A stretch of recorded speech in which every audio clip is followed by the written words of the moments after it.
Magandang hapon, narito na mga balita sa inyong PRTV News Break. Nakitaan ng House Committee on Justice ng sufficient in grounds ang ikatlo at ikaapat na impeachment complaints laban kay Vice President Sara Duterte. Sa detalye, alamin natin yan mula kay Mari Ocampo. Mari.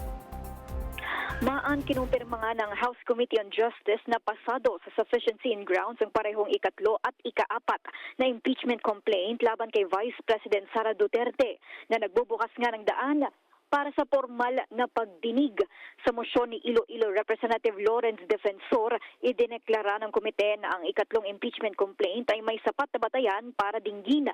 Sinundan ito ng hiwalay na mosyon para sa ikaapat na reklamo na inihain naman ni Deputy Speaker Janet Garina at inaprubahan din ng komite kahit may ilang miyembro nga na naghayag ng bahagyang reserbasyon sa ilang grounds.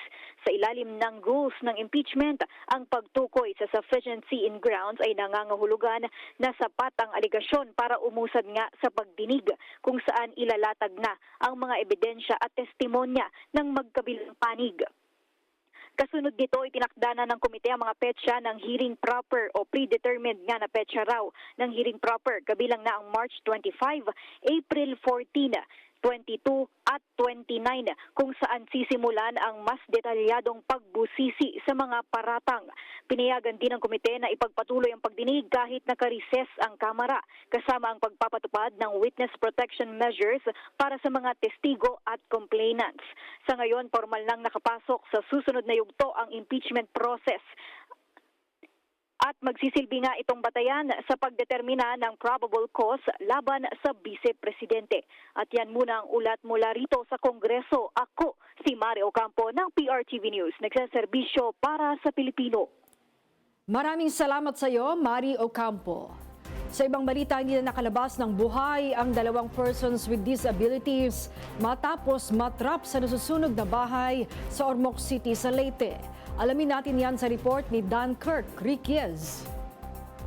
Patay ang dalawang persons with disability o PWD matapos matrap ang mga ito sa kanilang nasusunog na bahay sa Barangay Linaw, Ormoc City, Leyte. Ang mga biktima ay kinilala bilang alias Lino, 90 anyos, hindi na nakakakita at hindi na rin nakakalakad, at ang anak nito na may polio na kinilala naman na bilang alias Jojo, 48 anyos. Base inisyal na investigasyon ng Ormoc City Fire Station, lumalabas na nagsimula ang sunog sa kanilang kusina dahil sa naiwang sinaing. Yung kasama kasi po ng sa bahay nila is anak din ng pagmamayari ng bahay, kaso umalis lang para bumili ng ulam.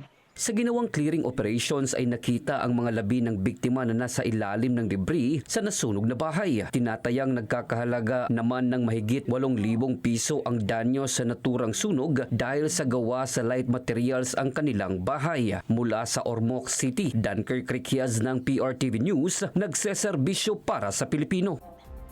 Pasintabi po, isa pang sensitibong balita, patay ang isang buntis na PWD matapos pagtatagain ng di patukoy na salarin sa isang sakahan sa Norala, South Cotabato.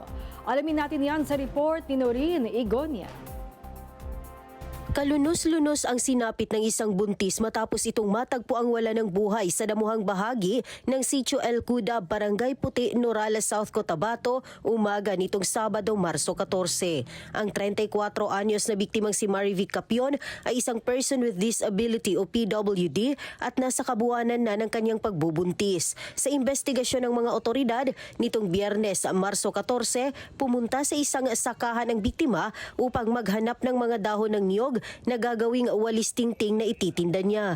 Nang hindi bumalik ng ilang oras sa kanilang tahanan, hinanap na ito ng kanyang anak hanggang sa natagpo ang nakahandusay, duguan at wala ng buhay sa damuhang bahagi ng sakahan. Upon the investigation, ma'am, nandun naman sa postmortem natin, yung victim ay mayroong sa gilid na mga nataga o sinaksak. Then at the same time, may person of interest din kami doon sa area kung para mapalang namin yung investigation namin, mapalaliman naman para makakapile kami ng case against the suspect po, ma'am. Natagpuan naman sa crime scene ang isang itak na pinaniniwala ang ginamit sa krimen. Sa kanyang burol, itinabi ang kanyang wala na ring buhay na sanggol. Hustisya ngayon ang hiling ng mga kaanak ng biktima. Mula sa Davao, Nurin Igonia ng PRTV News, nagseserbisyo para sa Pilipino. At yan ang mga balitang nakalap ng inyong PRTV News Break. Live kami sa Free-to-Air, Bin Channel 31, Signal Channel 31 at sa YouTube. Tumutok din sa aming social media accounts sa Instagram, Facebook at TikTok sa @PRTV Prime Media. Ako po si Maan Makapagal. Magandang hapon.